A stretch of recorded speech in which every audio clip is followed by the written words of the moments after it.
Добрый дзень, гэта канал Свабода Прэміум. Тут Ганна Соусь у Празе і на відэасувязі з Москвы палітолог, эксперт цэнтру Карнегі Андрей Колеснікаў. Добрый день, Андрей Владимирович. Добрый день. Прошло 200 дней после президентских выборов в Беларуси. Мирные протесты стали менее массовыми, но они не прекратились, изменились их форматы. Но в Беларуси десятки тысяч арестованных за это время заведено. По сегодняшним данным 2300 уголовных дел и 251 политзаключенный, есть убитые. Как вам кажется, почему мирная белорусская революция не смогла победить в первые месяцы, когда сотни тысяч людей были на улицах практически в каждом белорусском городе? И как бы вы этот этап мирного протеста белорусов охарактеризовали? Ну, если смотреть на эти процессы из Москвы, то создается впечатление, что ситуация была пограничная, и возможность для того, чтобы поменять режим, она была, но здесь ведь критически важно, в какой степени консолидируются элиты. Это и в теории так, и на практике, естественно, так. И мы видим, что происходило, например, в Венесуэле, казалось бы, очень далекая от России и от Беларуси страна. Но и там авторитарный режим, который не просто висел на волоске, а испытывал проникновение внутрь уже властных структур людей из оппозиции, он устоял, причем в тяжелейших экономических условиях, при том, что, казалось бы, действительно людям не нравится жить так, как они жили в социальном смысле, да, но тем не менее и Мадуро поддерживается существенной частью населения, и устойчив оказался режим. В любых других обстоятельствах он бы просто провалился гораздо быстрее, чем можно себе вообще в принципе представить. Но стоит.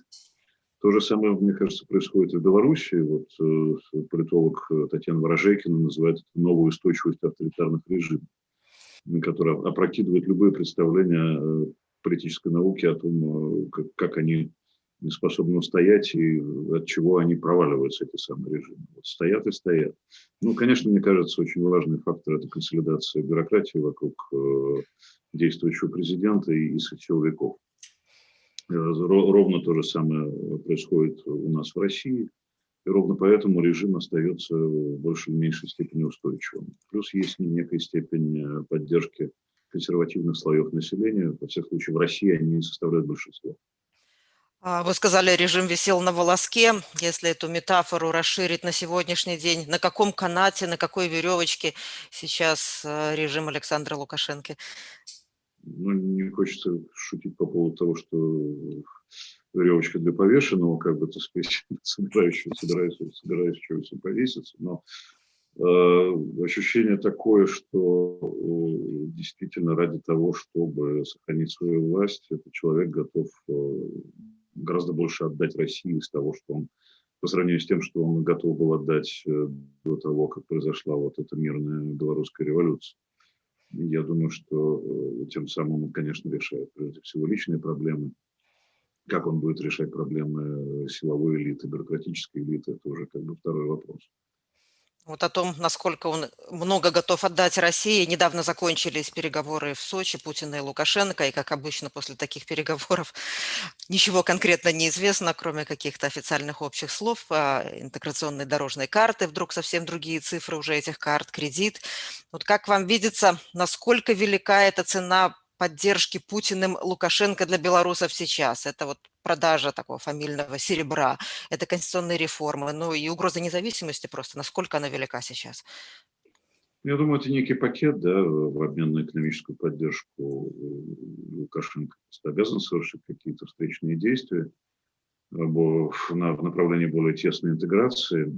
Но я думаю, что в Кремле, наверное, понимают, что такое вот абсолютно прямолинейное поглощение Беларуси может вызвать крайнюю степень отторжения у людей, которые уже обнаружили себя гражданской силой, как минимум, если не политической. И это было бы слишком грубым действием после того, какого масштаба были протесты, которые, насколько я понимаю, опять же сравниваются с Россией. Они никуда не девались в принципе. Да, есть, конечно, спад протестной волны, но это абсолютно объективные обстоятельства. Ни одна волна не держится долго. Да.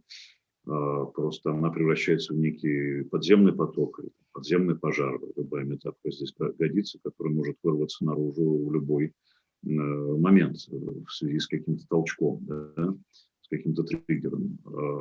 Поэтому мне кажется, что Кремль таких вот совсем уж прямолинейных шагов не будет делать. Но это вопрос времени, да. Я не очень уверен, что здесь есть какая-то четкая стратегия, уж прямо такая вот расписанная по дням дорожная карта. Но направление понятно, да, это поглощение. Другой разговор, когда, при каких обстоятельствах, время, место и так далее, это я думаю, еще все под большим вопросом. Кроме того, мне кажется, что замена Лукашенко, да, наставленника другого Москвы, более удобного, я не знаю, более современного или какого-то там еще, этой замены пока нет. В России своих проблем хватает с кадрами, да, вот еще искать кадры для Белорусского федерального округа будущего, да, как-то вот, наверное, сейчас пока не ко времени. Так, все эти конспирологические теории о том, что банкир Бабарыка, который сейчас находится в тюрьме, может быть проектом Кремля, вы видите под этим хотя бы какие-то основания? Знаете, мне кажется, это бессмысленно обсуждать, потому что у нас до недавних пор Навальный считался проектом Кремля. Вот вся вот эта конспирология, все эти рассуждения о том, кто какой башне принадлежит, и как эти башни друг другу лупят, мне кажется, что это все пустое. Все это очень часто, всегда практически опровергается жизнью. Вот, так что я думаю, что заниматься здесь гаданием на кофейнику еще особого смысла нет.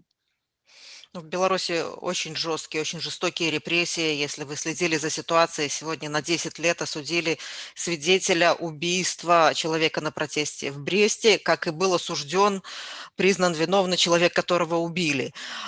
И вот эти репрессии, ну, они могут привести к тому и приводят к тому, что люди уходят с улиц, но не может вернуть ситуацию в начало 2020 года и сделать Лукашенко легитимным президентом как для белорусов, так и в мире.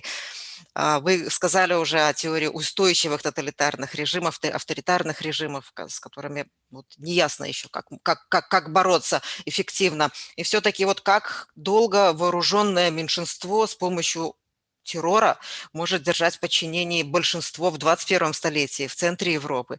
Вот. И может ли Беларусь стать Северной Кореей в центре Европы, если все так будет продолжаться?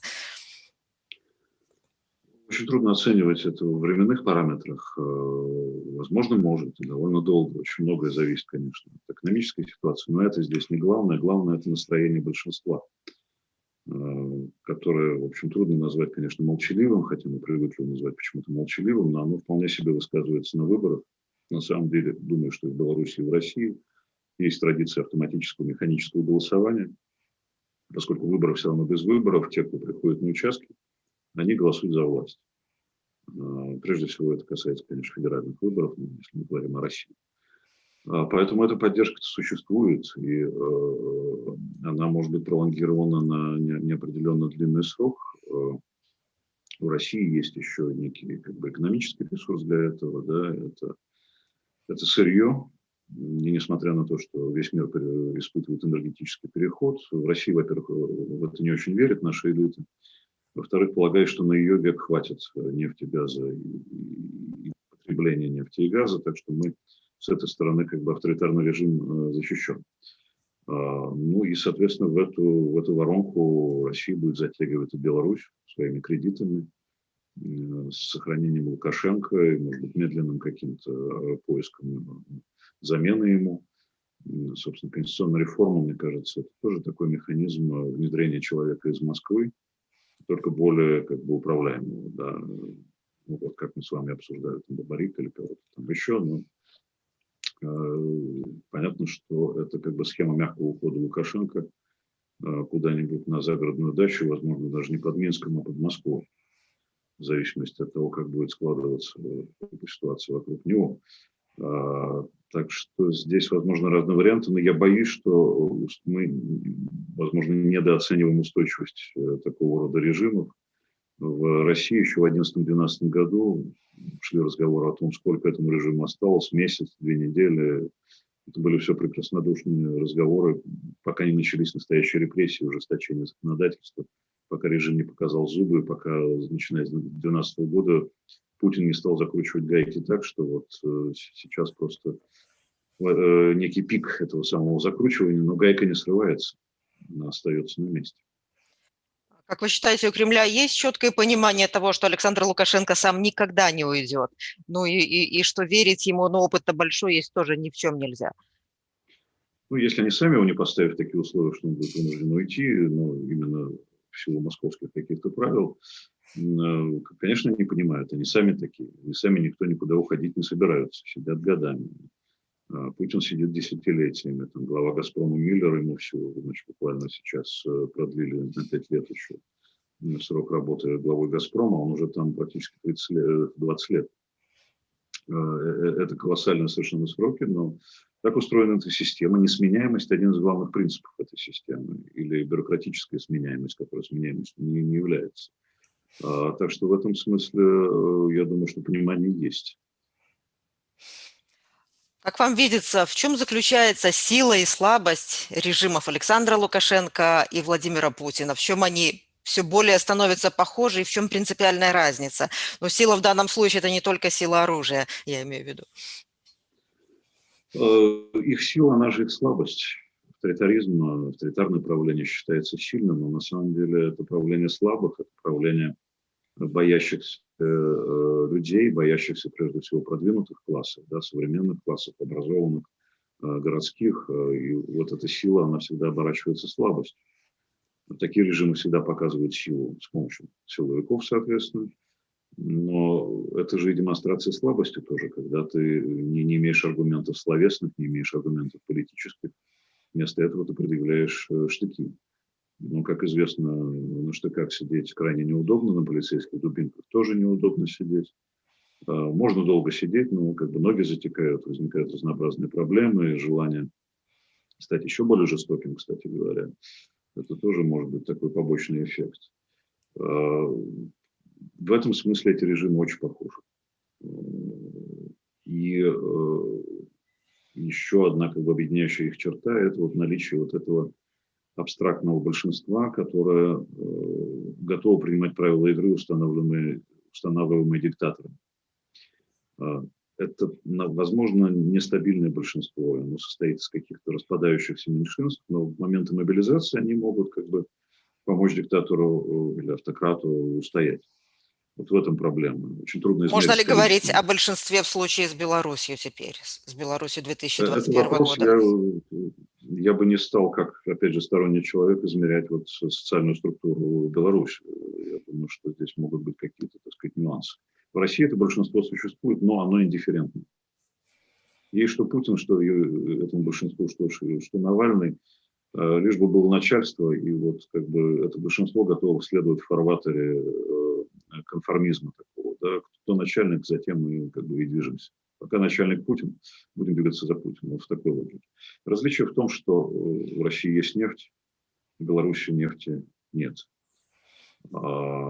Кстати, еще одно сходство, уже с другой стороны, как бы не со стороны власти, а со стороны общества, это действительно пробуждение гражданского самосознания колоссального. И граждане проявляют колоссальную степень политической культуры, и молодежь начинает проявлять себя. В России еще несколько лет назад молодежь была одной из самых конформистски настроенных групп населения, как ни странно. Очень равнодушная. Сейчас ситуация, может быть, не радикально, но меняется. Когда смотришь социологические данные об отношении к разным событиям, включая события вокруг Навального, видна гигантская разница между категорией 18-24 года и 55+. Ну, где-то посередине, в хорошей зоне, в такой продвинутой зоне, это 25 лет, 39 лет, вот эта социологическая возрастная когорта. Люди, уже пожившие с образованием семьи и несущие за что-то ответственность, они в большей степени склоняются к модернизации, да, значит, хуже относятся к Путину и к его команде. Это такой естественный процесс, демографический, может быть, не быстрый, поскольку пока преобладают, конечно, старшие возрастные когорты, и они-то и ходят на выборы, или так называемые выборы, да, то, что мы условно называем выборами. Вот это тоже в этом сходство. Так, конечно, вот нефтяная держава, не нефтяная. Может быть, Беларусь в этом смысле имеет шанс быстрее двигаться куда-то на запад, потому что наличие нефти сильно расслабляет, конечно, Россию во всех смыслах этого слова. Насколько протесты в Беларуси, вот их успех или их поражение влияют и будут влиять на протестные настроения в России, на действия власти, на действия оппозиции? Но то, что власти России используют практики Лукашенко, авторитарная такая известная вещь, насколько востребован сейчас в России опыт белорусского мирного протеста? Насколько люди в России, гражданское общество вдохновлена этим опытом? Я думаю, что опыт не копируется, но вдохновляет, безусловно. Это чуть-чуть разные вещи, в том числе с точки зрения каких-то технологий, которые выдумываются на ходу. В Беларуси вот это дворовое сопротивление, да. Здесь вот фонарики возникли вдруг ни с того ни с сего какие-то. Тоже, по сути дела, дворовое какое-то сопротивление. В Россию, как ни странно, сложнее раскачать. Слишком большая страна, слишком много стран внутри одной страны, разные города, разная политическая культура. Хотя как раз протесты в связи с Навальным показали, насколько может расшириться география вот этого именно гражданского протеста. Да, это же не политическая оппозиция выходит на улицы и там, берет штурмом Кремль. Это тоже еще одно сходство с белорусским протестом. Никто же не совершал никаких насильственных действий, не бил витрин. Когда наши начальники сравнивают протесты российские и поведение полиции жестокое, да, где-то там за рубежами, где-то там в Европе и в Америке, но это абсолютно некорректное сравнение, потому что, повторюсь, никто не бьет витрины, никто не сжег машины, никто не берет штурмом Капитолий. Абсолютно местные органы власти. Это абсолютно разные типы протестов. Мирное сопротивление. Это абсолютно другая политическая культура. Да, и в этом смысле, как выяснилось, это действительно братские народы. Как и братские силовики, которые тоже готовы проявлять совершенно феерическую жестокость. Возможно, у силовиков нет национальности вот в такой функции, в какой они выступают. В общем, да, хотя, может быть, не национальность, а устройство политического режима развязывает им руки до предельных степеней. В этом, собственно, ужас весь. И они, да, действительно подражают друг другу, видят, что срабатывают такие методы, что можно продолжать так жить дальше и управлять. И это, я думаю, белорусский пример очень серьезное влияние оказал на российских силовиков. В Беларуси последние месяцы очень популярен лозунг польской солидарности. Зима ваша, весна наша. Мы говорим с вами 25 февраля, очень скоро весна. Какой вам видится политическая весна в Беларуси и весна в России? Опять же, трудно говорить, ведь дело не во времени года даже, да. Хотя, конечно, выходить легче, когда тепло. Но и силовикам это тоже облегчает задачу. Дело не во времени года, а в конкретных причинах и даже триггерах, поводах для протестов. В России весной что-то даже таких поводов и не видно, кроме наступления тепла. А вот парламентские выборы, которые пройдут в самом начале сентября этого года, это повод для возможных протестов, потому что выбора опять не будет. Опять будут выборы без выбора, и многие прогнозируют, и, наверное, справедливые протесты и до выборов, и во время, может быть, выборов, и после. Это такой опасный момент для власти, который опять не дает инструментов для представительства самым продвинутым слоям населения, в том числе молодым. Так что это такой, в общем, опасный момент для власти. Я думаю, что в Беларуси, конечно, наверное, сыграет свою роль сезонный фактор. Но нужен все-таки какой-то очень конкретный триггер. Ведь в России никто не вышел, пандемия здесь играла свою роль, никто не вышел после обнуления Путина, после отравления Навального.